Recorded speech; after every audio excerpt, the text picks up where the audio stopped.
రాష్ట్ర ప్రభుత్వాల ప్రజా వ్యతిరేక విధానాలను నిరసిస్తూ ఆగస్టు 6 నుంచి 15 వరకు ప్రచార జాతలు పాదయాత్రలు నిర్వహించి సెప్టెంబర్ 1న జరిగే చలో ఢిల్లీ కార్యక్రమాన్ని విజయవంతం చేయాలని సిపిఐ జిల్లా కార్యదర్శి గాలిచంద్ర పిలుపునిచ్చారు.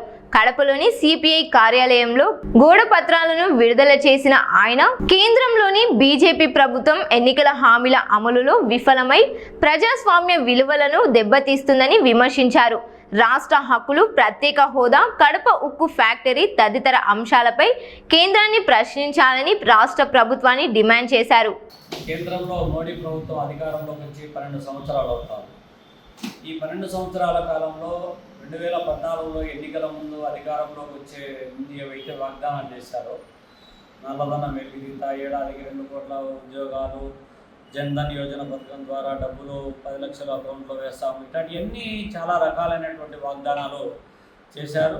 ఆ చేసిన వాగ్దానాలలో ఒక్కటంటే ఒక్కటి కూడా అమలు చేయకపోగా ప్రభుత్వ రంగ సంస్థను పూర్తిగా తెగనమ్ముతూ ఉన్నాడు, ప్రైవేటీకరణ చేస్తూ ఉన్నారు, రిజర్వేషన్లకు చరమగీతం పాడడానికి ప్రయత్నం చేస్తూ ఉన్నారు. ఇవాళ ప్రభుత్వ రంగ సంస్థలే కాకుండా వ్యవసాయ రంగాన్ని కూడా కార్పొరేట్ కంపెనీలకు కట్టబెట్టడానికి ప్రయత్నం చేస్తూ ఉన్నారు. వక్ఫ్ బోర్డు చట్ట సవరణ పేరుతో ప్రభుత్వ ఆస్తులన్నీ కూడా ప్రైవేటు కంపెనీలకు కట్టబెట్టడానికి ప్రయత్నం చేస్తూ ఉన్నారు.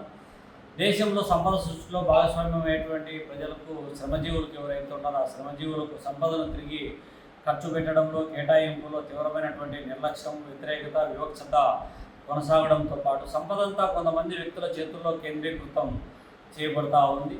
ఉన్నవాడికి లేనివాడికి అంతరం సృష్టించబడతా ఉంది. ప్రజలు ప్రజా సమస్యలు పక్కకు నెట్టడం కోసం ఇవాళ ప్రజల మధ్య వైషమ్య రాజకీయాలు కులం పేరుతో, మతం పేరుతో, ప్రాంతం పేరుతో, భావం పేరుతో, భాష పేరుతో, తినే తిండిపైన, కట్టుకునే బట్టపైన ఆంక్షలు విధించి తద్వారా రాజకీయ లబ్ధి పొందాలనేటువంటి ఒక దుర్మార్గపూరితమైన ఆలోచన ఒకవైపు, దేవుని పేరుతో, దేశభక్తి పేరుతో రాజకీయ ప్రయోజనం కోసం నిరంతరము ప్రయత్నం చేస్తూ ఉంది.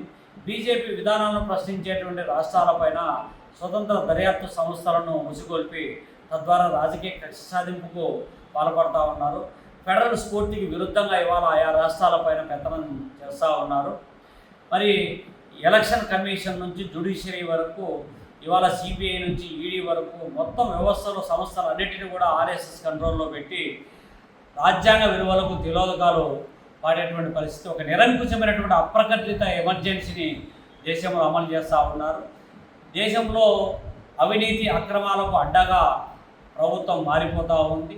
పేపర్ లీకేజీల పైన విద్యార్థి లోకం తిరుగుబాటు చేసి ఢిల్లీ కేంద్రంగా చేసుకుని పెద్ద ఎత్తున పోరాటం చేస్తే ఆ విద్యార్థుల పైన కూడా ఇవాళ రకరకాలైనటువంటి మానవత్వం లేని మనువాదులు ఇవాళ వాళ్ళపైన అవాకులు చెవాకులు పెళ్తూ ఉన్నారు, వాళ్ళపైన దాడులు చేస్తూ ఉన్నారు. ఉద్యోగులు పాల్గొన్న వాళ్ళపైన ఇప్పటికీ కూడా దాడులు చేయడం అనేది ఎంత నిరంకుశంగా బీజేపీ పాలిస్తూ ఉందో మనం అర్థం చేసుకోవచ్చు.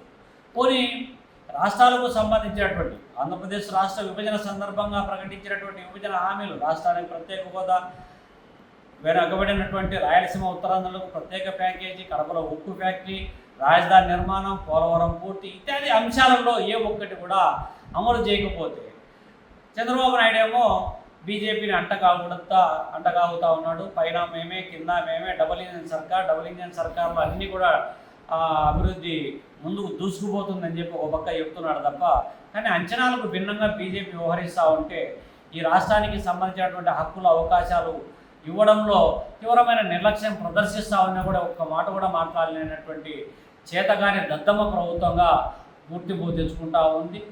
నిరంతరము మోడీ భజన చేయడానికి అబ్బాల కొడుకులకు సరిపోతారు తప్ప ఈ రాష్ట్ర ప్రజల హక్కులు, ప్రయోజనాలు కాపాడడంలో ఘోరంగా విఫలమవుతూ ఉన్నారు. ఇప్పటికే నీటిపారుదల ప్రాజెక్టులకు సంబంధించినటువంటి దాంట్లో బ్రిజేష్ కుమార్ ట్రిబ్యునల్ తీర్పును యథావిధిగా అమలు చేసి వెనుకబడినటువంటి రాయలసీమలో చేపట్టినటువంటి గాలేరు నగరి, అగ్నినివార్, వెలుగొండ ప్రాజెక్టుల నోట్లో మట్టి కొట్టడానికి ప్రయత్నం చేస్తూ ఉంటే దానికి వంతపాడేటువంటి పరిస్థితి కొనసాగుతూ ఉంది. ఏ ఒక్క విషయంలో కూడా ఇవాళ రాష్ట్రంలో, దేశంలో ఉన్నటువంటి పాలక ప్రభుత్వాలు ప్రజల సమస్యలు పట్టించుకునే పరిస్థితి ఇవాళ లేదు. సమగ్రాభివృద్ధికి తిలోదకాలు ఇస్తున్నటువంటి నేపథ్యంలో, దేశ సమైక్యతకు విఘాతం కలిగిస్తున్నటువంటి నేపథ్యంలో, విచ్ఛిన్నకరమైనటువంటి శక్తులను ప్రేరేపించేటువంటి పద్ధతిలో మత ఉన్మాద చర్యలను, ఫ్యాసిస్టు విధానాలను ముమ్మరం చేస్తున్నటువంటి నేపథ్యంలో దేశ సమైక్యత కోసం, సమగ్రత కోసం మార్పు రావాలి అనేటువంటి నినాదంతో భారత కమ్యూనిస్ట్ పార్టీ చేపట్టినటువంటి ఆగస్టు 6 నుండి 15 వరకు ప్రచార పాదయాత్రలతో పాటు సెప్టెంబర్ 1వ తారీఖున జరిగేటువంటి చలో ఢిల్లీ కార్యక్రమం ద్వారా పెద్ద ఎత్తున దేశవ్యాప్తంగా పార్టీ శ్రేణులు ప్రజలను సమీకరించి నిరంకుశ ప్రభుత్వం మీద శంఖం పూరిస్తామని చెప్పి ఈ సందర్భంగా ప్రజలు పెద్ద ఎత్తున పాల్గొనాలని ఈ సందర్భంగా విజ్ఞప్తి చేస్తున్నారు.